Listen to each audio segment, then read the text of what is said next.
Halo, assalamualaikum warahmatullahi wabarakatuh. Apa kabar teman-teman? Mudah-mudahan sehat semua ya, sehat jasmani rohani, dilancarkan segala urusan dan aktivitasnya, diberkahi segalanya. Amin ya robbal alamin. Baik, teman-teman ya, pada kesempatan kali ini izinkan saya untuk sharing sama teman-teman. Ini hanya murni sekedar sharing saja, berbagi pandangan ya, berbagi pemahaman, mudah-mudahan ada nilai manfaatnya, itu saja, tidak ada lebih ya. Baik, beberapa proyek yang kita jumpai terlebih pada tahun 2023 ini luar biasa, banyak hal yang ditunggu oleh banyak orang yang memang sudah dari beberapa tahun belakang. Banyak proyek-proyek baru berlahiran, setiap tahun itu sudah pasti ada berlahiran. Namun memang lahir yang dari beberapa tahun yang lalu itu rata-rata memang sasarannya dari sejak 2023 ini, 2023, 2024, 2025 ya. Jadi beberapa mainnet terjadi mulai 2022 kemarin ada sebagian ya, yang kecil-kecil ada ya. Kemudian yang 2023 ini mulai ada beberapa informasi yang memang arahnya beberapa proyek ke mainnet seperti itu teman-teman. Namun gini teman-teman, saya melihat setiap proyek itu ada fanatismenya. Artinya ada orang-orang yang memang lebih ya, gimana bahasanya, yang fanatik ya, orang-orang yang fanatik, artinya yang betul-betul hanya itu saja yang di nomor satukan ya. Sebetulnya kan kecap itu iklan tidak ada yang nomor 2 ya, semua nomor 1 ya. Nah gitu, tergelitik dengan hal seperti itu ya, saya memang ada akhirnya ada informasi inspirasi, bukan informasi ya, inspirasi sepertinya memang kita coba pahami ya. Jadi sebetulnya proyek tidak ada yang jelek ya, kecuali memang developer yang tidak tanggung jawab, yang tidak amanah, itu lain hal cerita. Dan memang developernya sudah tidak amanah, tetapi lain halnya dengan kita menemukan proyek yang betul-betul ini kita bisa analisa kebaikannya ke depan, jangka panjang keseriusannya ya, dan baik adanya. Itu yang saya lebih pelajari saat ini ya. Saya coba belajar karena memang perlulah terus belajar tanpa henti bagaimana cara kita betul-betul sejeli mungkin melihat peluang ya, melihat peluang daripada proyek yang ada, mana kira-kira yang pantas dan layak untuk kita ikuti, mana yang tidak. Seperti itu intinya sebetulnya ya. Nah, dilihat dari hal adanya banyak proyek, tentunya fundamental menjadi salah satu tolak ukur bagi cara pandang kita, bagi penilaian kita. Nah, fundamental ini sendiri banyak sebetulnya orang yang belum memahami betul ya. Jadi saya ambil dasarnya saja dulu. Tapi kadang ketika berbicara fundamental, mungkin masih ada orang yang bertanya, apa sih sebetulnya fundamental di dunia kripto? Ya kan gitu. Jadi ngomong fundamental, jangan-jangan arti fundamental belum tahu kan. Nah makanya yuk kita sama-sama belajar ya, daripada apa yang kita jalankan terhadap proyek-proyek digital ya. Kita sih memang tidak bisa menganggap remeh hal seperti ini ya, karena dari hal yang dianggap remeh ini malah justru seperti halnya sejarah Bitcoin ya, banyak sekali penghinaan, banyak sekali penghujatan, banyak sekali yang meremehkan, yang kaya, yang tajir, yang berhasil, yang punya aset ya, yang mempercayainya kan gitu. Oke, fundamental sebetulnya dalam KBBI ya, Kamus Besar Bahasa Indonesia, memang itu adalah dasar ya, basic, dasarnya, pondasi, landasan, itu fundamental ya di KBBI. Nah, namun di dunia kripto sebetulnya untuk fundamental itu adalah nilai intrinsik lah, nilai intrinsik dari sebuah aset kripto. Nah, jadi dilihat manfaatnya. Ada nggak sih sebenarnya aset kripto ini ada nilainya nggak sih sebenarnya gitu kan? Makanya kan dibilang nilai intrinsiknya yang betul-betul di sini yang harus kita lihat gitu loh. Mencari tahu, kita cari tahu apakah sebuah aset mata uang kripto ini menguntungkan nggak kalau kita untuk beli dan untuk kita jual lagi, misalkan seperti itu. Nah, artinya ini aset gitu loh. Jadi kripto ini kan bukan mata uang legal di sebuah negara, bukan ya, tetapi lebih kepada mata uang yang sifatnya aset digital kita untuk investasi. Nah, tapi kita harus melihat nilai intrinsiknya. Ini kripto yang kita beli jangka panjang nggak? Ada nilai manfaatnya nggak? Manfaatnya untuk apa? Kalau misalkan contoh yang sekarang marak di berbagai negara itu selain daripada Bitcoin apa? BNB ya, di negara mana aja bisa transaksi pakai BNB, bayar bensin BNB, bayar kopi BNB dan lain sebagainya. Ya, Binance ya. Nah, jadi artinya nilai manfaatnya kelihatan. Gitu, nilai manfaatnya kelihatan. Oh ya, saya berarti nggak perlu rupiah dong. Saya pergi ke negara mana aja saya cukup bawa BNB. Ya, saya aset di handphone saya BNB banyak, ada sekian miliar. Saya pergi kemana aja pakai BNB, bayar pesawat tiket pakai BNB. Ya why not? Kenapa enggak? Gitu. Nah itu nilai manfaat, memudahkan. Artinya bisa digunakan oleh khalayak, oleh masyarakat umum, dan fungsionalnya bukan hanya sebatas simpan aset saja, tapi fungsionalnya lebih kepada kehidupan sehari-hari, kebutuhan kehidupan sehari-hari. Apa yang kita butuhkan bisa menggunakan itu. Nah, kembali kepada fundamental itu sendiri, di mana kita ada beberapa yang kita jalankan ya daripada proyek pembuatan kripto baru ini ya. Kalau kripto yang lama itu kan banyak, ribuan kripto sudah ada ya di bursa, di market bursa. Nah, untuk setiap tahun udah pasti ada yang baru. Nah, namun di perjalanan yang baru ini ada yang memang bertahan hingga mainnet, ada yang memang scam ujung-ujungnya. Nah, ini yang memang kita analisa perlu juga. Kita udah capek-capek ngerjain ternyata scam. Nah, ini jangan sampai terjadi kayak gitu. Makanya perlu adanya check and recheck dari white paper dan segala macam, selalu saya bilang seperti itu. Nah, tapi untuk kali ini tidak membahas ke arah sana, tetapi kali ini adalah kita mencoba melihat dari segi fundamentalnya ya. Contoh, nah ini ada dua proyek besar yang menurut saya besar, yaitu memang ya mungkin sebetulnya besar juga yang lain ya, bisa dikatakan demikian, namun memang yang memiliki komunitas benar-benar banyak lah ya untuk di dunia ini adalah Core Mining sama Pi Network ya teman-teman ya. Nah, kali ini saya ingin coba kita coba memahami ya, sebetulnya bagi kawan-kawan yang di sana, bagusan ini kok, bagusan Core, bagusan Pi dan lain sebagainya. Ya apa ya, hal seperti itu saya anggap wajar, karena memang kan tadi saya bilang fanatisme orang itu kan beda-beda seperti itu ya. Tetapi sebetulnya ketika orang memahami fundamentalnya, terlebih daripada proyek baru ini lebih didorong dengan hal-hal yang sifatnya baru juga, termasuk teknologinya ya, termasuk juga dan lain-lain lah. Contoh misal dulu warkop gitu-gitu aja modelnya, cuman ditutup tirai ya kan, pintu triplek dan lain sebagainya, bangku panjang, selesai. Tapi sekarang teman-teman bisa lihat warkop modern, ada wifi-nya, ada TV, tempat nongkrongnya bagus dan enak ya, harga tidak jauh beda walaupun agak sedikit mahal. Itu desain model sekarang, jadi dia nilai jualnya berbeda.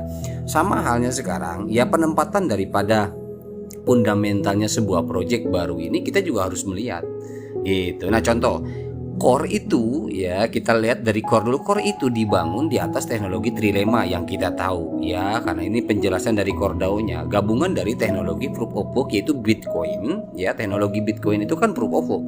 Nah, kemudian proof of stake daripada teknologi Ethereum punya, seperti itu. Nah, itu yang kalau Ethereum kan ibarat kata terskalakan lah kelebihannya di sana. Nah, dengan beberapa utilitas pendukung di dunia kripto seperti apa? Contohnya seperti bursa ya, atau exchanger. Nah, itu kemudian platform-platform yang mendukung daripada token-token NFT dan lain-lain sebagainya. Itu core di sana posisinya. Jadi dia lebih 80% didominasi oleh teknologi. Teknologinya artinya ya semuanya memang teknologi, tetapi di sini concern daripada untuk tahap membangun value di bursa ya, seperti itu. Di sana tidak, memang kalau untuk core saya melihat belum ada, bukan tidak ada. Nanti kedepannya pasti ada ya, kita harus pahami itu. Belum ada terlihat membangun di sektor barang dan jasa ya, itu. Jadi belum ada sangkutannya dengan komoditas, karena memang ini lebih concern daripada pembangunan value dan aset di bursa ya, lebih di sana, menciptakan pasar atau menggait pasar. Di mana? Di bursa kripto ya, di pasar kripto, khusus di pasar kripto, bukan di pasar tradisional sayur kan gitu ya. Jadi karena ini berbicara dengan fundamentalnya teknologi yang dipakai oleh core seperti itu teman-teman. Jadi untuk core saya belum melihat di barang dan jasa karena memang lebih kepada bursa. Namun walau demikian ya teman-teman ya, tidak menutup kemungkinan core itu nanti memiliki memiliki ke sana, ke barang dan jasa juga, seperti contoh BNB ya. BNB dibangun juga sama, artinya dia ingin menggait pangsa pasarnya kripto di bursa. Namun lama kelamaan karena memang promosi ke sana kemari dan lain sebagainya sambil berjalan membangun utilitas, akhirnya apa? Kita bayar kopi pun pakai BNB sekarang. Kan gitu ya. Mesen apapun pakai BNB bayarnya. Dan tidak menutup kemungkinan core ke depan kenapa memiliki value akan tinggi. Memang seperti yang sudah kita pelajari, untuk core itu gabungan daripada dua teknologi, di mana di sini dicatut nama Bitcoin dan ETH ya. Jadi di mana kita tahu Bitcoin dan ETH ini adalah dua kripto terbesar di dunia. Tentunya tidak sembarang dong orang memakai dua teknologi ini ketika memang ini tidak ada kelebihan. Itu saja. Ya, modal yang digelontorkan juga nggak kecil. Seperti itu. Jadi kalau saya melihat, untuk core saat ini banyak sama kayak Bitcoin, banyak yang membuli juga. Itu nggak masalah, kalau masalah itu udah wajar ya. Kesalahan termasuk saya pribadi, kesalahan prediksi bahwa saya memprediksikan bahwa saat open network ini misalkan 1000 ya, saya kan selalu bilang tidak jauh dari testnet, karena testnetnya 800, 700 ya, sempat 900 tempo hari saya melakukan swab test itu. Saya pikir biasanya sih nggak jauh dari testnet gitu kan. Nah, namun ternyata tidak seperti itu. Nah, ketika mainnet terjadi atau open network terjadi, itu posisinya di $4 ya, $4, $3. Tapi segitu pun sudah bersyukur alhamdulillah, karena memang rata-rata koin baru lahir jarang lebih di atas $1. Jadi 0, berapa dolar baru. Kesananya sudah lama baru dah lebih dari $1. Ketika memang ekosistemnya berjalan dan meraup pangsa pasarnya atau utilitas dan komunitasnya meningkat. Nah, termasuk core ini tidak menutup kemungkinan dengan kelebihan segala fitur teknologinya dan kemudian utilitasnya juga pengembangnya dan lain sebagainya. Strategi-strategi yang sudah disuguhkan, yang sudah disiapkan juga itu memungkinkan value-nya akan meningkat dan akan tinggi. Ya, banyak yang menggadang-gadangkan akan melebihi Bitcoin atau melebihi Ethereum. Seperti saya juga awal-awal saya ngelihat teknologi ini kayaknya posisinya, justru saya melihat ini kayaknya antara Bitcoin dan ETH deh harganya, tengah-tengah gitu ya. Tapi itu terjadi mungkin entah kapan, kita nggak tahu gitu ya. Tapi ya, prediksi untuk ketika open network buka itu ya memang banyak yang salah juga, termasuk saya juga, karena saya melihat ketika ada gas fee turun itu 655 US itu ternyata tidak seperti itu gitu. Tapi itu wajar, biasalah ya. Saya juga namanya cuman sekedar prediksi ya, prediksi cah angon, wajar lah.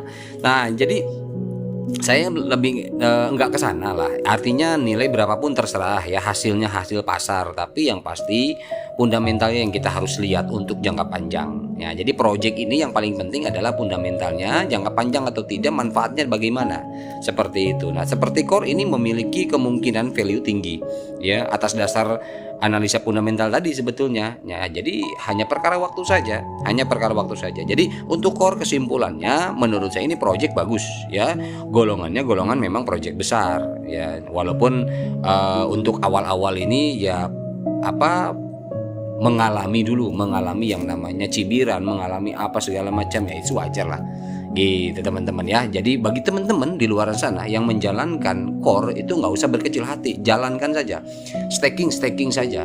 Saya pun staking total semua, nggak ada yang saya sisain, saya staking semua kan. Artinya peluang itu harus kita ambil. Bagaimana sikap kita ya, bagaimana cara kita melihat dari sejak mulai fundamentalnya itu sendiri, aset ke depan akan seperti apa dan bagaimana gitu ya. Tanpa panjang lebar detail kesana kemari, kita lanjut yang kedua, itu kita melihat dari fundamentalnya Pi Network teman-teman. Nah, itu tadi core. Kemudian sekarang yang Pi Network, sengaja saya tidak membandingkan, tetapi memang ini dua project yang bagus gitu loh. Ya, jadi jangan salah diartikan. Jadi di sini justru saya menginformasikan ke teman-teman, tidaklah untuk saling mengejek ya, tidaklah untuk saling merendahkan, karena dua-duanya memang bagus. Itu faktanya. Jadi bagusan ini kok daripada ini segala macam. Bahkan ada yang mengatakan bagusan Core lah daripada Pi Network, kayak aja susah dan sebagainya ya, seperti itu ya. Tapi whatever itu silahkan aja. Di sini saya hanya mengajak menginformasikan ke teman-teman bahwa dua-duanya luar biasa kalau menurut saya. Oke, sekarang yang fundamental Pi Network teman-teman ya. Pi Network ini sebetulnya sama, dibangun di atas teknologi yang tinggi ya, terutama utamanya adalah ini dia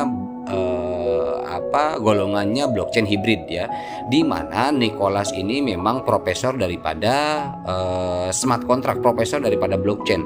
Dia menggeluti smart contract itu luar biasa, bukan hanya 1-2 tahun teman-teman ya, udah lebih daripada 10 tahun itu fokus di smart contract ya.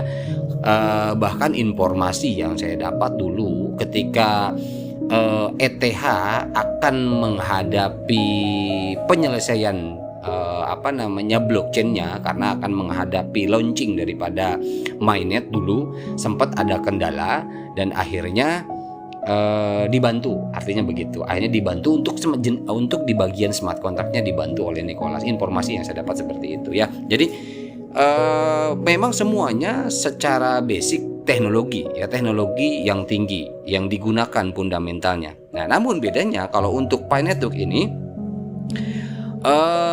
lebih luas lagi ya, kompatibilitasnya itu lebih luas lagi. Kenapa kok dibilang lebih luas lagi? Ya karena memang cakupannya bukan hanya market bursa, bukan hanya membangun value di pasar bursa ya, dengan segala utilitasnya. Tetapi untuk Pi Network ini adalah justru lebih mengutamakan pada underlyingnya ya, jadi pondasi nilai itu sendiri. Untuk apa? Ya, dimana yang kita tahu underlying itu kan ada yang sifatnya emas, misalkan ada yang terbackup dengan emas, ada yang terbackup dengan mata uang negara ya, seperti USDT itu USD ya. Kemudian ada yang pakai emas tuh backup, yang sudah sekarang real itu adalah beberapa banyak ya. Artinya memang itu di backup ya, di backup itu akan stabil karena mengikuti backupannya. Backupan emas seperti itu ya segitu posisinya, turun naiknya juga ngikutin turun naik emas. Ada yang di backup dengan dolar ya turun naiknya juga karena backupannya dolar ya turun naiknya sama dengan dolar, nggak jauh gitu ya. Beda dengan yang tidak memiliki underlay. Kalau yang tidak memiliki underlay dia hanya menggunakan mengikuti volatilitas pasar. Ini yang sifatnya yang disebut pump and dump. Kalau dump turun, kalau sekali turun, kalau ketika pump naik gitu kan. Nah ini yang memang underlay-nya ini, kalau kita berbicara masalah yang baru ya. Kalau yang lama mungkin underlay-nya udah mulai seperti anggaplah BNB ya. BNB walaupun tidak memiliki underlay tapi memang utilitasnya banyak, akhirnya penurunannya tidak terlalu parah banget misalkan seperti itu, kecuali memang sell and buy-nya di situ terlalu fluktuatif, terlalu banyak. Nah itu beda lagi ya. Oke lah, nggak melebar ke sana, tetapi Pi Network ini intinya adalah dia lebih kepada underlay yang kokoh tentunya ya, dengan memperbanyak pembangunan utilitas ya, di mana utilitas itu mencakup komoditas global. Ini yang menarik. Nah, kita utilitas yang dibangun. Kalau project lain itu utilitas pasca mainnet, itu mereka rata-rata fokus ya.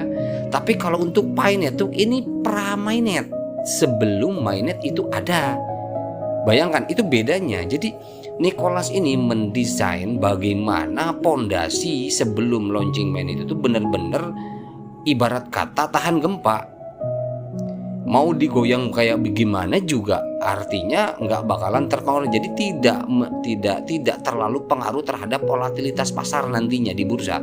Karena kenapa? Underlay-nya udah menyangkut kepada komoditas global. Ini yang perbedaannya di sini. Karena kenapa? Yang kita tahu sampai saat ini, Pi Network teman-teman bisa melihat ada banyak 5.300, bayangkan 5.300 yang sudah terdaftar di Pi Browser. Itu platform aplikasi yang bisa kita manfaatkan. Contoh yang sering kita bahas adalah Pitogo, Pichain Mall. Itu Pichain Mall adalah marketplace. Pitogo untuk jalan-jalan segala macam, kita bayar di sana pakai Pi Network. Anda butuh apa? Elektronik. Anda butuh apa? Jalan-jalan. Anda butuh apa? Umroh. Anda butuh apa? Apapun yang kebutuhan hidup Anda. Artinya nggak perlu lagi nanti berpikir ketika memang sudah lengkap semua utilitas pendukung daripada kebutuhan hidup, Anda nggak perlu lagi tuh yang namanya uang.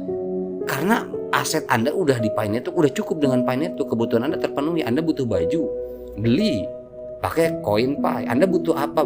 Makanan dan lain sebagainya. Apalagi kebutuhan hidup Anda nggak ada. Selain daripada kebutuhan-kebutuhannya seperti yang kita air inilah, yang kita butuhkan lah, semua. Nah ini yang menarik. Jadi Nicholas itu mendesain melengkapi ribuan utilitas itu dulu kebutuhan masyarakat. Karena kan visi misinya adalah bagaimana koin kripto ini, koin kripto Painetuk ini sampai ke masyarakat dan bisa difungsikan oleh masyarakat. Karena Nicholas pernah bilang, saya ingin melihat semua masyarakat ketika ngobrol di pinggir jalan, kata dia, berinteraksi satu sama lain itu tidak jauh ngobrolin pi, itu tidak jauh bertransaksi oleh pi. Nah arahnya karena memang sudah melihat seperti halnya layaknya internet. Apakah teman-teman kalau misalkan sehari nggak menggunakan handphone nyaman? Kayaknya kalau yang terbiasa pakai handphone itu susah. Karena memang sudah jadi kebutuhan. Nah seperti halnya itu ya, kita butuh online, informasi, berita dan lain sebagainya. Nah begitupun Nicholas keinginannya seperti itu teman-teman. Jadi Nicholas itu mendesain bagaimana fondasi basic mulai barang dan jasa, makanya diciptakan enclosed mainnet. Ya, nah ini underlay, ini dijadiin underlay sama Nicholas. Itu yang saya lihat teman-teman. Ini kan sharing ya. Artinya terserah teman-teman memandang seperti apa, tetapi yang saya lihat ini adalah underlay-nya. Gitu. Jadi menyangkut komoditas global. Jadi kalau misalkan tadi ada underlay dolar, tadi ada underlay emas, ya itu satu mata uang yang dapat underlay atau backupan dengan jenis tertentu, dengan jenis komoditas tertentu. Ya emas itu kan termasuk komoditas. Perkaranya adalah Painetuk sekarang ini komoditasnya global, menyangkut metal, pertanian, perhutanan, peternakan dan sebagainya, sandang, pangan, papan. Semua itu ya komoditas yang sifatnya global, bukan hanya di satu negara. Itulah yang sedang dijadikan underlay oleh Nicholas. Bayangkan.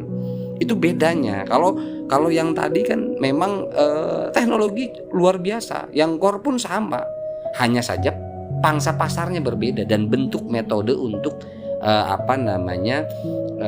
target daripada desain tujuannya itu berbeda.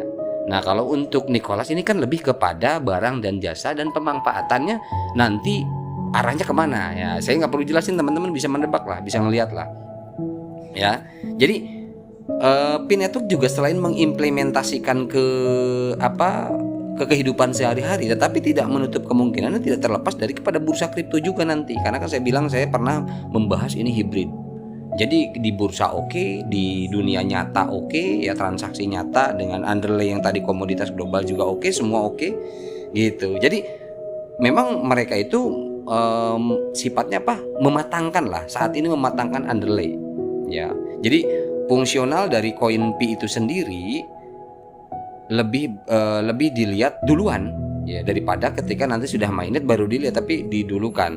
Jadi agar nanti ketika open mainnet semua terbawa aktif, seperti pasar bursa aktif, pasar offline aktif, pasar apapun yang sifatnya nanti ada transaksi di situ. Painetuk ada, Painetuk bisa digunakan begitu, baik itu di bursa maupun di di sifatnya transaksi offline, karena ada peer to peer, ada barter. Sekarang sudah dibiasakan mulai peer to peer dan barter ya. Kan tujuannya ke sana. Jadi teman-teman ya, itu sudah saya jelaskan dua tadi, teman-teman bisa melihat perbedaannya. Jadi kalau untuk fundamentalnya core memang, tapi walaupun fundamentalnya core lebih fokus segmennya adalah di bursa kripto ya, dengan segala pendukung token NFT dan lain sebagainya, tetapi tidak menutup kemungkinan kedepannya adalah akan berfungsi yang sama ya, bisa untuk alat tukar atau untuk pembayaran kopi dan lain sebagainya, tidak menutup kemungkinan demikian ya. Tetapi itu mungkin next nanti ketika sudah kalau core kan itu semua didesain mungkin nanti setelah selesai rampung kan ini udah mainnet ya. Tapi kalau untuk Pi Network memang didesain sesempurna mungkin sebelum mainnet. Karena tujuannya adalah ketika on Pi Network ini open mainnet, semua running, bursa running, market offline running, semua running gitu ya. Tapi dua-duanya nanti akan termanfaatkan dengan baik, dua project besar tadi itu ya. Jadi menurut saya, jadi dua-duanya nggak ada masalah, kalau menurut saya justru bagus gitu teman-teman ya. Oke, itu aja sharing saya. Mohon maaf bila ada salah-salah kata, ini hanya sharing ya teman-teman ya. Sharing karena memang fanatisme di setiap project ini luar biasa ya. Saya timbul inspirasi saja untuk membahas ini karena kadang melihat teman ada yang ya baik itu di grup atau di mana, jadi aku sukanya ini, aku nggak suka ini, itu memang wajar. Tetapi saya kasih pemahaman ya barangkali untuk meminimalisir daripada nanti timbul kesenjangan ketegangan dan apalah saling mengejek, menghina dan sebagainya, itu kan nggak bagus juga ya. Jadi kita baiknya melihat itu semua gitu teman-teman. Oke itu aja teman-teman. Mudah-mudahan bermanfaat. Mohon maaf bila ada salah-salah kata. Wabillahi taufiq wal hidayah. Wassalamualaikum warahmatullahi wabarakatuh.